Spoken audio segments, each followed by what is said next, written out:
Hay una película que lleva más de 60 años escapando de cualquier definición. No es solo cine bélico, no es solo aventura, no es solo un thriller de suspense. La gran evasión es las tres cosas a la vez.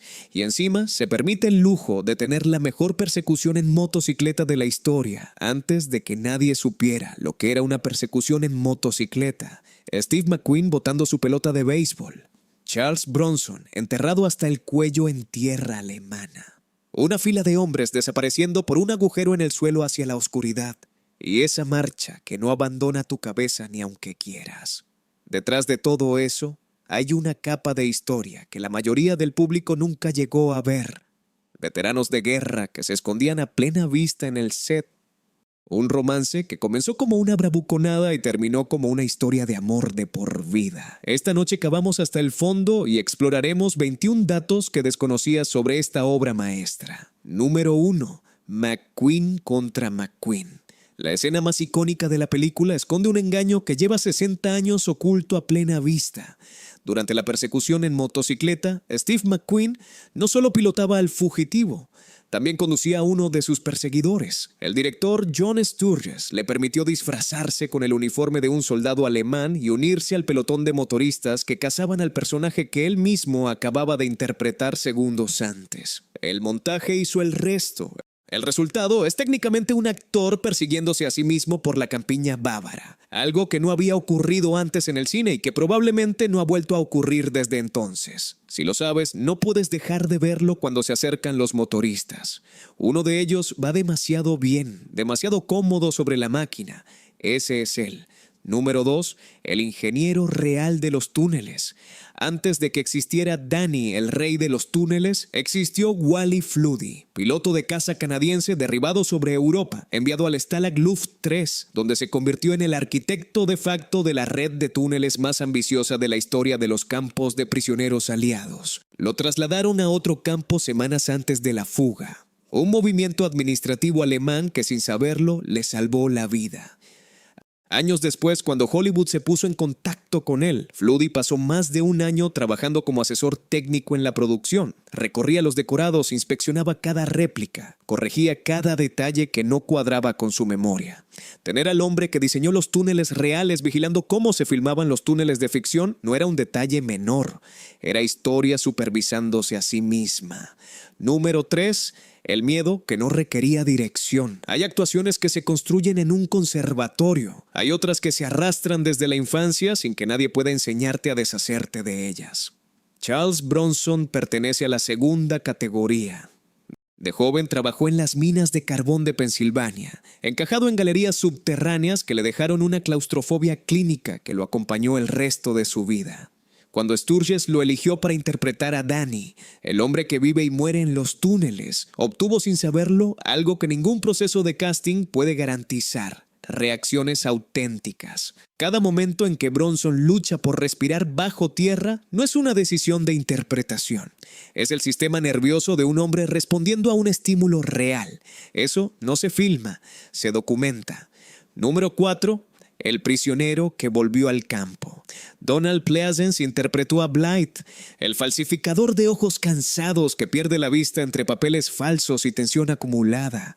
Lo que el público no sabía es que Pleasence había estado en un campo alemán de verdad. Sirvió en la Real Fuerza Aérea como operador de radio. Su Lancaster fue derribado sobre Francia. Fue capturado. Pasó meses en el Stalag Luft 1 hasta el final de la guerra. Cuando llegó al set y vio la enorme réplica del campo construida por el equipo de producción, se quedó en silencio durante un rato. Luego comenzó a señalar cosas, propuso correcciones. Al principio nadie lo escuchó, después lo escucharon, porque había pocas personas en aquel rodaje que supieran con tanta precisión cómo se sentía estar dentro de esas vallas mirando hacia afuera. Número 5. El papel que se perdió por un retraso de agenda. Antes de que Richard Attenborough fuera Big X, el papel estaba en manos de Richard Harris.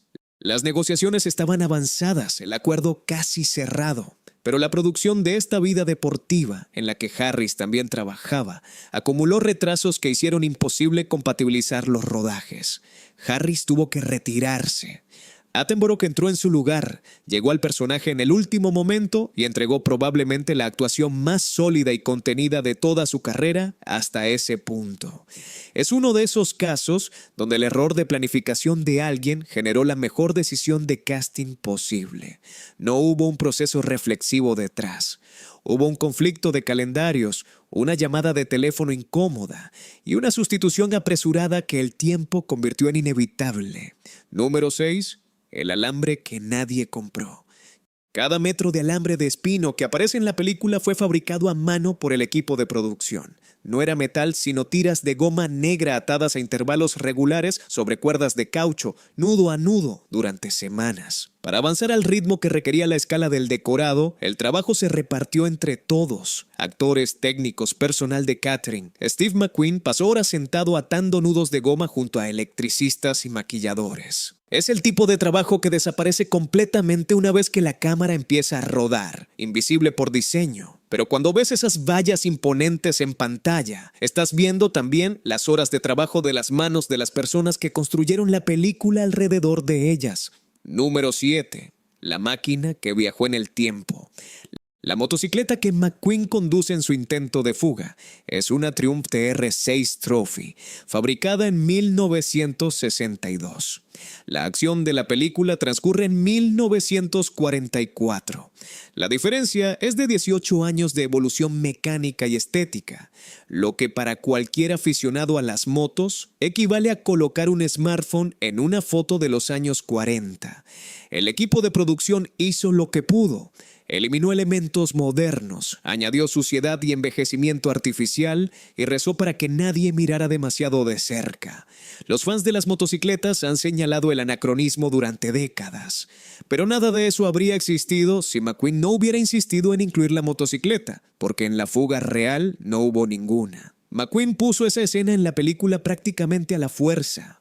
Y con ella puso también, sin saberlo, una de las imágenes más reproducidas del siglo XX. Número 8. El buscavidas que sabía de lo que hablaba. James Garner interpretó al personaje conocido como el buscavidas, el hombre que consigue lo que nadie más puede conseguir, que conoce a quien hay que conocer y sabe exactamente qué decir y cuándo callarse. Lo que muy poca gente conoce es que Garner no estaba construyendo ese personaje desde cero. Había servido en la Guerra de Corea, donde fue herido en 2 ocasiones y donde desarrolló una reputación como el tipo que siempre encontraba la forma de conseguir suministros en circunstancias imposibles. Antes del rodaje, entrevistó a prisioneros de guerra reales que habían ejercido ese mismo rol en campos alemanes.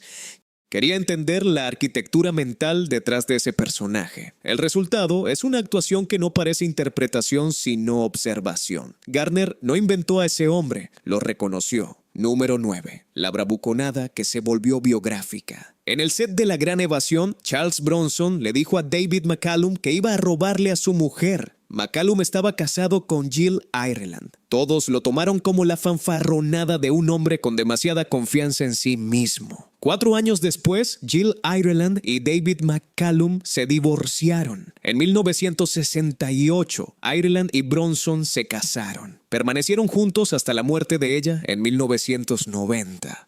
Lo que comenzó como una línea de vestuario entre tomas en un campo de prisioneros de ficción en Baviera se convirtió en una de las historias de amor más duraderas de Hollywood. McCallum, para su crédito, continuó adelante con una carrera extraordinaria por méritos propios. Pero la anécdota sigue siendo incómoda, fascinante y completamente imposible de inventar. Y si te están gustando estos datos, suscríbete ahora y deja en los comentarios cuál es tu escena favorita de La Gran Evasión. Y dinos qué película quieres que cubramos la próxima vez. Número 10. Los túneles que sí funcionaban. La industria del cine tiene una relación larga y conocida con los atajos.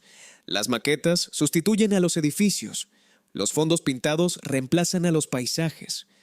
Los trucos de cámara resuelven lo que el presupuesto no puede pagar. La Gran Evasión decidió ignorar ese manual en lo que respecta a los túneles. El equipo de producción construyó galerías subterráneas a escala real, con apuntalamiento de madera auténtico, raíles de madera para los carros de transporte de tierra e iluminación eléctrica instalada para que los actores pudieran moverse por ellos. La claustrofobia que transmiten esas escenas no es un efecto de dirección ni de montaje, es la reacción fisiológica normal de actores adultos dentro de un espacio real que no ofrece ninguna salida visible. No lo simularon, lo construyeron y se nota en cada respiración acelerada que captura la cámara. Número 11. El calendario de los trenes reales. Para las escenas que transcurren en vagones de ferrocarril, la producción no recurrió a decorados de estudio. Alquilaron una locomotora en funcionamiento y compraron 2 vagones retirados del servicio que modificaron para instalar el equipo de cámara. Filmaron en una línea activa entre Múnich y Hamburgo. Un inspector de la compañía ferroviaria alemana viajaba con el equipo en todo momento, con un horario en la mano, avisando cuando se aproximaba un tren programado en sentido contrario. El equipo disponía entonces de un margen de minutos para interrumpir el rodaje y despejar la vía. Es el tipo de logística que en el Hollywood actual existiría para describir en los making of. En 1962 era simplemente el martes. Número 12. El escritor que lo vivió antes de escribirlo. Paul Brickhill publicó el libro en que se basa la película en 1950. No era un periodista reconstruyendo hechos a partir de documentos. Era un piloto de la Real Fuerza Aérea Australiana, cuyo Spitfire fue derribado sobre Túnez en 1943, quien fue capturado y enviado al Stalag Luft 3, donde participó activamente en los preparativos de la Gran Fuga. Fue excluido del escape final por su severa claustrofobia, lo que en términos estadísticos probablemente le salvó la vida, dado que 50 de los 76 fugados fueron ejecutados. Después de la guerra, escribió lo que había visto con la precisión de alguien que lo había medido todo con sus propios pasos. Esa es la diferencia entre un libro que informa y uno que recuerda. Número 13. El amuleto que aparece en todos los planos. Si se revisa la película con atención, en prácticamente cada escena Steve McQueen lleva un pequeño medallón de oro colgado al cuello. No estaba en el guión, no lo eligió el departamento de vestuario. Era un regalo de su esposa, Neil Adams, que McQueen usaba como amuleto personal durante el rodaje. Al director Sturges le pareció que quedaba bien en cámara, que añadía un pequeño detalle humano al personaje y decidió no pedirle que se lo quitara. Hills, el irreductible capitán americano que pasa más tiempo en el calabozo que cualquier otro prisionero, lleva colgado en el cuello un pedazo de su vida doméstica en cada toma. Es el tipo de detalle que solo existe porque nadie tomó la decisión de eliminarlo. Número 14. La trampa de velocidad bávara. El rodaje en exteriores en Baviera coincidió con la instalación de una trampa de radar por parte de la policía local cerca del set. Varios miembros del equipo y del reparto fueron multados. Steve McQueen registró la velocidad más alta del día. Según la historia que circuló entre el equipo durante semanas, el jefe de policía le comunicó el resultado con una mezcla de exasperación y algo parecido a la admiración involuntaria. McQueen, fuera de cámara, en una carretera provincial alemana, era incapaz de circular al mismo ritmo que el resto. Hay actores que interpretan a sus personajes. Hay otros que simplemente no pueden evitar ser ellos mismos independientemente de dónde estén. McQueen pertenecía firmemente a la segunda categoría. Número 15. El carcelero que sabía lo que era una celda. Hannes Messemer interpretó al coronel von Luger, el comandante alemán del campo. Es una actuación notable por su equilibrio entre autoridad y una humanidad incómoda. Lo que muy poca gente conoce es que Messemer no accedía a ese personaje solo desde la técnica. Durante la Segunda Guerra Mundial fue prisionero de guerra en un campo soviético. Escapó, caminó cientos de kilómetros por territorio hostil hacia Alemania. Fue herido por disparos durante la huida. Llegó, sobrevivió. Así que cuando se plantaba frente a la cámara interpretando al hombre que vigila el campo, lo hacía con el conocimiento íntimo y no académico de lo que significa estar en el lado equivocado de las vallas. Es uno de los castings más extrañamente perfectos de toda la película.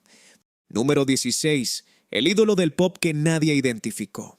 John Layton, que da vida al excavador Willie en la película, era en 1962 una de las mayores estrellas de la música pop en el Reino Unido. Su sencillo Johnny Remember Me había encabezado las listas británicas y su cara era conocida en miles de dormitorios adolescentes del país. Apostar por una figura del entretenimiento juvenil en una producción bélica de este calibre era un riesgo calculado. Layton lo respondió con una actuación comedida, técnicamente sólida, que aguantaba sin problema el peso de compartir planos con McQueen o Bronson. La mayoría del público anglosajón de la época lo reconoció en cuanto apareció en pantalla. El resto del mundo simplemente vio a un actor más haciendo bien su trabajo. Ambas percepciones eran correctas a la vez. Número 17. Los 50 que no llegaron. La Gran Evasión no tiene un final feliz. Lo tiene heroico, que no es exactamente lo mismo. De los 76 hombres que salieron por el túnel Tom en la madrugada del 24 de marzo de 1944, solo 3 alcanzaron la libertad real. 50 fueron ejecutados por orden directa de Hitler, asesinados en grupos pequeños a lo largo de varios días, en distintos lugares de Europa, para que la noticia tardara en llegar y en componerse. 23 fueron devueltos al campo. Después de la guerra, 14 ciudadanos alemanes fueron juzgados y ejecutados por su participación en esas muertes. La película tiene el buen criterio de no dramatizar en exceso ese desenlace. Lo enuncia y deja que la cifra haga el trabajo ella sola. Algunas historias no necesitan énfasis. Número 18. La partitura que superó a la película. Elmer Bernstein ya había compuesto para Sturges el tema de los 7 Magníficos, una de las melodías más reconocibles del siglo XX. Para La Gran Evasión creó algo diferente, pero igualmente perdurable. Una marcha que suena simultáneamente a victoria y a desafío, como si celebrara algo que todavía no ha ocurrido. Cada personaje principal tiene su propio motivo musical. La percusión nerviosa de Hills, las cuerdas serenas de Blythe. El conjunto crea una arquitectura sonora que funciona tanto si estás viendo la película como si simplemente recuerdas haberla visto. En el Reino Unido, los aficionados al fútbol adoptaron el tema principal como himno extraoficial de la selección nacional, una apropiación que Bernstein probablemente nunca anticipó y que habría encontrado completamente lógica. El propio compositor describió la partitura con una sola palabra: indomabilidad. Número 19. El fantasma de Harrison Ford. Hay una leyenda cinematográfica que reaparece periódicamente en foros, artículos y conversaciones de sobremesa. Un joven Harrison Ford aparece como extra sin acreditar en la película, sentado al fondo de una escena en un compartimento de tren, uniformado como soldado alemán. La figura guarda un parecido superficial con Ford a los 20 años, pero la película se rodó íntegramente en el sur de Alemania. Con actores de reparto locales, Ford no tenía entonces ninguna conexión con la producción, y si se examina el fotograma con detenimiento, la anatomía facial no termina de cuadrar. El mito persiste porque es tentador y porque el cine siempre ha preferido las buenas historias a las verificaciones documentales. Es el tipo de leyenda que ninguna prueba definitiva logrará enterrar del todo. Número 20. La película que no envejece. Hay clásicos que pertenecen a su época y hay clásicos que pertenecen a todas. La Gran Evasión está firmemente en el segundo grupo. Influyó directamente en Escape de Alcatraz, en la estructura de innumerables thrillers de evasión, y sirvió de referencia confesada para Chicken Run, la película de animación de Aardman, que es esencialmente La Gran Evasión con gallinas y arcilla. En el Reino Unido se convirtió en un clásico de la televisión navideña, uno de esos títulos que una generación descubre en casa durante las vacaciones y pasa a la siguiente con la misma fidelidad. La combinación de humor, tensión real y consecuencias genuinas es una fórmula que el cine ha intentado replicar docenas de veces desde entonces. Nadie lo ha conseguido exactamente igual. Número 21. El salto que no era él. Lo guardamos para el final porque merece estar ahí. El salto en motocicleta sobre la alambrada, el momento que define visualmente La Gran Evasión en la memoria colectiva. La acrobacia que aparece en carteles, portadas de libros y enciclopedias del cine. No lo hizo Steve McQueen. Lo hizo Boo Deakins, dueño de una tienda de motocicletas en Los Ángeles.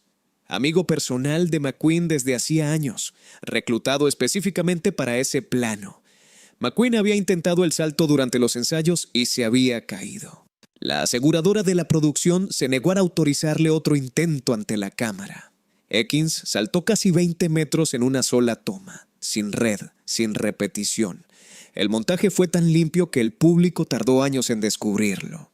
Cuando finalmente salió a la luz, McQueen tuvo que aclararlo en varias entrevistas, incluyendo una con Johnny Carson en la que lo dijo sin rodeos. No era yo. Pero la paradoja permanece. La imagen que más gente asocia con McQueen, la que resume su leyenda en un solo fotograma, la ejecutó un hombre que nunca buscó reconocimiento por ello. Bud Ekins volvió a su tienda. La leyenda se quedó con el otro. La Gran Evasión es una de esas películas que tiene la extraña capacidad de ser exactamente igual de buena la 10ª vez que la primera, porque cada vez que la ves sabes un poco más sobre lo que hay detrás de cada fotograma. La marcha, la pelota de béisbol, el túnel Tom, el salto. Todo eso existe porque personas reales lo vivieron primero y otras personas decidieron que merecía la pena contarlo de la forma más honesta que el cine podía ofrecer en 1963. Más de 6 décadas después, esa apuesta sigue siendo válida. Si te gustó este episodio, dale a me gusta, suscríbete al canal y cuéntanos en los comentarios qué momento de esta película todavía te deja sin palabras. Y dinos qué película quieres que cubramos la próxima vez.